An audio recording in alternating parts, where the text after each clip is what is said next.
சரியான நேரத்தில்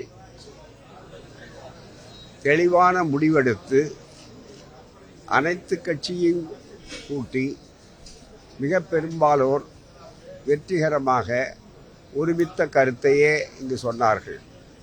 ஒரு சிறு மாறுபட்ட கருத்து கூட இல்லாமல் ஏக மனதாக நிறைவேற்றக்கூடிய அளவிற்கு தமிழ்நாடே திரண்டிருக்கிறது என்று சொன்னால் இது முதலமைச்சருக்கு கிடைத்த மிகப்பெரிய வெற்றி மட்டுமல்ல, தமிழ்நாட்டு மக்கள் எவ்வளவு கட்சிகளுக்கு அப்பாற்பட்டு இந்த உணர்வுகளை பெற்றிருக்கிறார்கள் என்பதற்கு திராவிட மண், பெரியார் மண் ஒரு நல்ல எடுத்துக்காட்டு.